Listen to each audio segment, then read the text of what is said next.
Comer is now subpoenaing Director Kimberly Cheatle. No, it wasn't. That's a lie. She's a liar. There was no security inside the building. We've increased the things that we think we need to increase, which basically means, no. Even CNN is picking that one up. Why do you assassinate somebody? Well, probably because you don't like their politics, huh? Secret Service Director Kimberly Cheatle, in a little bit of a panic, we can see she's canceling all of her public events. She was supposed to speak at this event, the Aspen Security Forum, a panel that was supposed to be taking place today. Alejandro Mayorkas was supposed to be there, but she is not talking today. She's getting subpoenas over from Congress since, she almost had the president killed. And there is a lot of questions about the security failures and why they happened and whether they were intentional. So she was supposed to be here. You can see Anna Giarriatelli writes for the Washington Examiner and tells us that Kimberly has been pulled from the panel. She was supposed to speak on that day. And Mayorkas has also been pulled because they have to respond to this now that their operation was not all that successful. She is facing a lot of congressional oversight. James Comer and the Oversight Committee sent in a subpoena. And here's what this one looks like. Reported from the Oversight Committee. This one dropped in today, publishing this saying, all right, listen, Comer is now subpoenaing Director Kimberly Cheatle. My understanding is she may have agreed to this as well, but here's what the letter looks like. It says, all right, Kimberly, Director, Secret Service, the Oversight Committee is now investigating the assassination attempt on Trump, and you, as the director, are now subpoenaed. You are going to be with us on July 22nd, next week, for an oversight hearing on the U.S. Secret Service related to the assassination of Trump. They say, the attached subpoena is issued pursuant to the rules, and we look forward to seeing you. Now, the protective mission of the Secret Service is to play a critical role in protecting the U.S. and visiting world leaders, safeguarding the U.S. and all the things. The assassination attempt of the former president and the current Republican nominee for president represents a total failure of this agency's core mission and demands congressional oversight. Now, despite allowing you to speak with the media, both Homeland and Secret Service have failed to provide assurances regarding your appearance at the oversight hearing. So we have sent a subpoena. We don't know if you're showing up or not. You're showing up all over the media, running your mouth. And so now we're subpoenaing you. So you better be here. Now, on the day of the deadly attack, the committee sent a written request for your voluntary attendance. The committee wrote to you next on July 15th, and we haven't heard from you. So we do need to hear from you now. In fact, actually, we don't need to hear from you. Here's a subpoena. We'll see you next week. Now, the Secret Service committed to your attendance, but then after the Secret Service said you'd show up, then Mayorkas came out and apparently intervened. And so now we don't know if you're showing up because Homeland is trying to limit you. So in addition, since Homeland's intervention,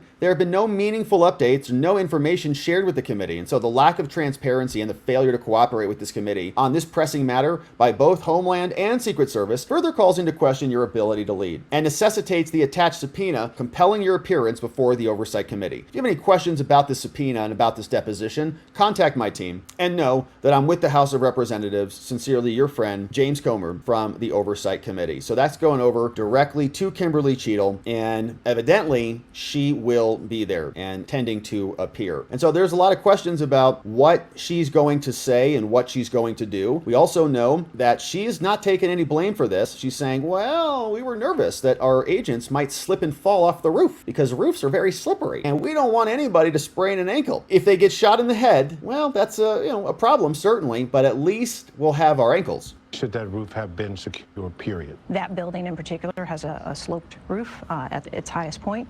And so, there's a safety factor that would be considered there.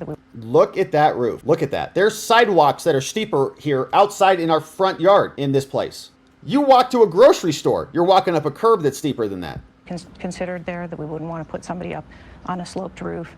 And so, the decision was made to secure the building from inside. No, it wasn't. That's a lie. She's a liar. There was no security inside the building. The local cops said, no, we didn't secure anything. In fact, local cops say they told Secret Service, according to the Washington Post, that they couldn't secure the building. So she just lied. One more time, here it is. Decision was made to secure the building from inside. Should that roof have... They did not. Or they maybe made the decision to do it, but then they didn't secure the building. So we made the decision to do it. We told local police to secure it. Local police then said we couldn't secure it, and so you didn't secure it. So you actively, intentionally allowed an unsecured building to be in play while the president spoke. You intentionally opened and left open a window for a security breach to happen. And guess what? It did. So the question becomes, is she going to take any responsibility for this? Is she going to increase resources at at all. Kyle Becker clipped this one, again from Colin Rugg, clip master, says that when Kimberly showed up on CNN, she was asked about this. Are you going to increase any safety mechanisms or protocols for President Trump so that he doesn't get shot in the head again? Here is what she said in response. To the detail agents, the shift agents, I mean, every element, top to bottom, of the advance in the operation, was every element increased after you learned of this credible threat? What we increased was what we felt was appropriate for the former president and for that particular event on that day. We have been increasing the assets and the resources and the staffing that we have been providing to the former president since he was a presidential candidate and then the presumptive nominee. That's what I can tell you. That sounds like a no.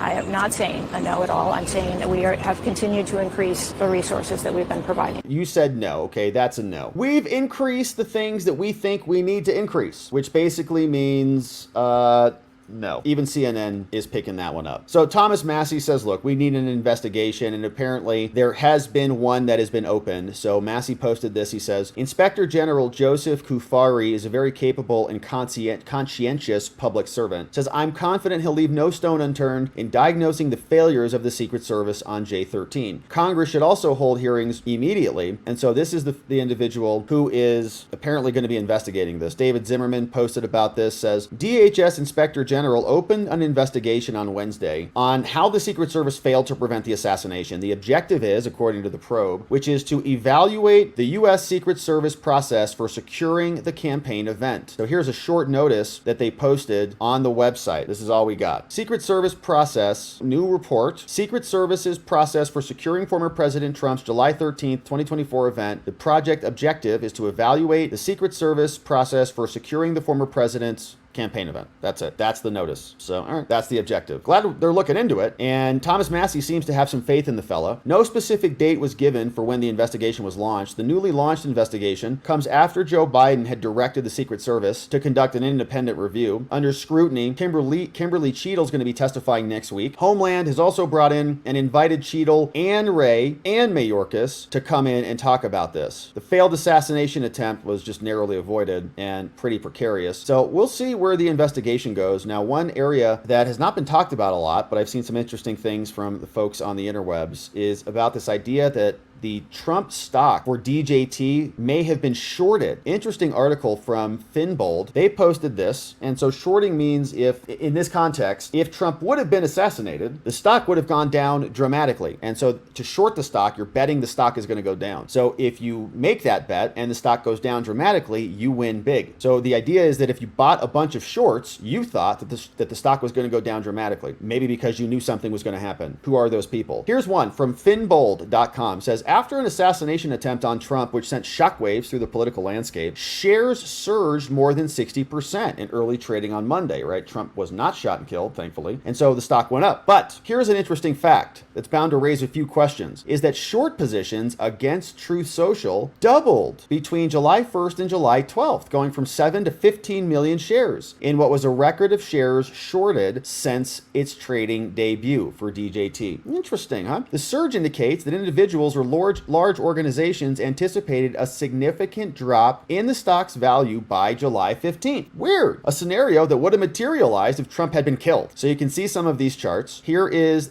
Trump's stock short interest history. The source comes from Fintel. Short volume over the last several days from July 2nd all the way up. Short volume was pretty dramatic, but it was even high. It looks like he was even high on 7/15, which would be the date after the assassination attempt, or it would be expiring on that date. Okay. Yes, interesting. Okay. So the shorts would end on that date. So the potential need to cover for the losses from the short positions leading up to July 12th could have provided an additional boost for the stock price. Looking at the current level of the stock short interest, it has subsided substantially, fell to 11%. And so people paying attention to this, a similar occurrence was observed on September 11th when substantial bets were placed against the stocks of major airlines just the day before the attacks. Subsequent investigations revealed that a single entity and an inside inside newsletter had tipped off investors, leading them to place fortuitous bets against two of the top two airlines, which suffered major losses. Somebody, I guess, just got lucky, I'm sure. So same thing's happening here. Might be a coincidence, might not. We'll see if it's part of the investigation or not. But we do know that there was a congressional briefing that took place today. And so after the Senate came out, here is what one person reported, Andrew DeCidrio over on X, says the Senate briefing concluded top lines per two senators on the call. Here's what we know. The shooter visited the rally site a few days in advance to scope it out. So he was there for a long time. 62 minutes elapsed between the time the shooter was photographed as being suspicious and when he fired the shots. So a full hour. We could have done a whole live stream. We could have done a whole show in there.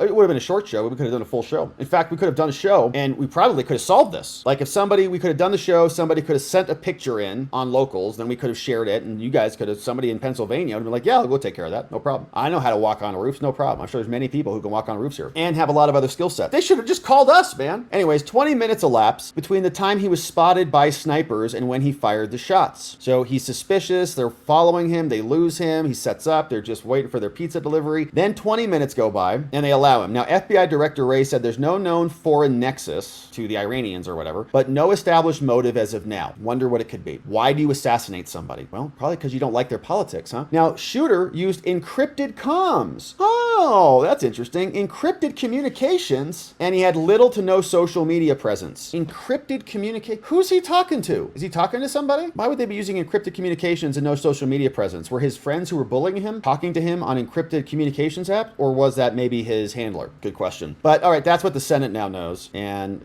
I guess we'll never hear what those communications involved, will we? So Michael Steele is out here spreading around some crazy conspiracy theories. You know him. He's on with MSNBC and all the other platforms, and he wants to know about Trump's ear. So he's an ear conspiracy theorist now. He says, first of all, did Trump even really get shot? I think is where he's going with this. He posted this on X. He said this, you would think someone would inquire about Trump's medical report if for no other reason than Trump hasn't given any medical updates. Neither has the hospital that treated him. Outside of Trump telling us he's fine, how severe was the wound? Did he lose part of his ear? Bullets do terrible things to flesh. How long for recovery? Will the wound require cosmetic surgery? What about reports that it may have not have been a bullet? May have been shattered glass from the teleprompter. If I missed such reports from his campaign or the hospital, please post. He posted this on July 16th, so this was yesterday at 1:43. So that was on a Tuesday. A lot of time has gone by. So we now know, of course, obviously, as we knew at the very beginning, that it did not come from the teleprompter because everybody who has paid any attention to this knows the teleprompters are intact. In fact, you can see Trump here is on the ground. There's teleprompter 1 there, Michael. There's teleprompter 2 there, Michael. So what happened with the glass? We don't know. Where'd the glass come from? Maybe Michael Steele can explain that to us. But here he is now on with Psaki, who left the White House, explaining. Let's listen to a little bit of Michael Steele so we can hear what the Democrats are talking about on their insane news channels. Well, let's start with last night in the Band-Aid. That's fine. Where I am at this point is it's been 3 days going on 4 since this horrific event occurred. A person lost their life, 2 have been severely injured, and yet we've not received a medical report from the hospital, nor have we received a medical report from the campaign or from the Trump organization about the extent of the damage to his ear. If he was shot by a high caliber bullet, there should probably be very little ear there. And so we'd like to know that. Is there cosmetic surgery involved? What is the prognosis for recovery? Were there stitches? What is the extent and nature of the damage to his ear? Was it caused by a bullet as opposed to, as some reports from those on the scene, other reporters, saying that it was actually shards of glass from the teleprompter itself, not the bullet? So there are a lot of questions around that ear, and yet there's been no response to that. Instead, just showing the image of the man coming into right. The hall with the wounded ear. Oh man, they're going to be so mad moving forward about this ear. Was he really even shot in the ear? How much of that ear is left? So I think what we're going to hear from Michael Steele is the idea that maybe it's not actually like a real bullet or something. Like, well, I mean, he really didn't get shot in the ear. Like, it didn't require any stitches or anything, and so it's not really a real gunshot. It's not, maybe even not real blood, or it doesn't matter because not enough ear came off, or he didn't get injured enough from almost being shot in the head. I mean, personally, I would like to know also. I want to see how Trump's doing and what the ear looks like and how this is all going to show up, because I can't wait to see the scar. Quite frankly, I can't wait to see Trump out there every day with a little something in his ear, just a little bit. Doesn't even have to be a big thing, just a little bit of a bump or a little scar or something going on, because we're just going to notice that every time, every day for the rest of his existence and ours. And it's going to be epic. And they're going to be so mad about it, crying about the ear. It wasn't even a real bullet in the real ear, or maybe it's not a real injury. You know, a real person would just get shot in the ear like a real man. What are you talking about? So, Michael, you can see they're just totally broken. They have no idea what they're even talking about. So, Mike Johnson and Congress are looking to dig into this, as we mentioned. Mike Johnson says, look, if Cheatle's not going to testify, she has to resign. Enough of this stuff already. So he came out. He's obviously at the RNC convention. Here was his take. We're going to move quickly. I'll be setting up on Monday a task force, a special task force within the House. And the reason we're going to do it that way is because that is a more precision strike. It goes quicker. There's not a lot of the procedural hurdles, and we'll have subpoena authority for that task force as well. It'll be compiled to Republicans and Democrats to get down to the bottom of this quickly so the American people can get the answers that they deserve. Since the assassination attempt, within hours, I was on the phone with Secretary Mayorkas at Homeland Security. He did not have satisfactory answers at that time. Oh, you're kidding. I've since spoken to leaders at the FBI, Director of National Intelligence. They also have, there's real questions. Let's just put it that way. The answers have not been forthcoming. I think they're gathering data. We're going to do it as well. We have to have accountability for this. It was inexcusable. Obviously, there were security lapses. You don't have to be a special ops expert to understand that. And we're going to get down to the bottom of it quickly. Do you think the U.S. Secret Service director should resign? I'm going to call for her resignation as well. I think it's inexcusable, just beyond the classified parts, the things that we all understand. Her explanation to the media that there was a slant on the roof, so there was safety concern. There was a slant for the shooter too. Come on, I mean, exactly. It doesn't wash, and I think she's shown what her priorities are. I don't know her personally, but we'll be asking lots of questions. Have you reached out to her to speak with her? I haven't. She's lower on the totem pole in the chain, so to speak, of the persons I've talked to. But obviously, the buck does stop at her desk on some of this. There is a public hearing scheduled for her to appear on Monday. Yes. As of now, is that going to happen? Well, we certainly hope so. I mean, it was the right step for our Oversight Committee and Homeland Security committees to step forward and notice hearings. But we're hearing rumblings this morning that Mayorkas may not allow her to attend. But does the task force supersede the hearings? I've talked to both of those committee chairmen, Mark Green and Jamie Comer. I was speaking with him before I walked onto the set. We're all aligning this. I'm going to take it into the Speaker's office so that we can streamline this thing and move it quickly. But those guys will be intimately involved in it. When you say move it quickly, America says Congress? Yeah. Quickly? Yeah, well, right. Look, there's a lot of procedural due process. There's a lot of steps that are taken in a full committee, an oversight committee hearing of an investigation of something like impeachment. I think this is a finite set of facts, a very important set of answers that we need to obtain, and we're going to do it quickly and in the most efficient way possible. And there's plenty of evidence now with the cell phones. It's not like 1963 where it took 44 weeks to do an investigation as to what happened to it. Great point. Quickly. Oh, it's going to take forever. Okay. Yeah. It's not going to go fast. This is our government. Congress pounding the table, sending letters, sending subpoenas out, and Kimberly Cheatle and Mayorkas canceling everything, freaked out, trying to figure out what to do about this massive failure or intentional failure. Either way, we'll be covering it. Thank you, my friends, for subscribing. Thank you for joining us when we go live and inviting someone you know or love to come check out our channel so that they can partake in this maddening madness. We'll look forward to seeing them and you back here on the next one.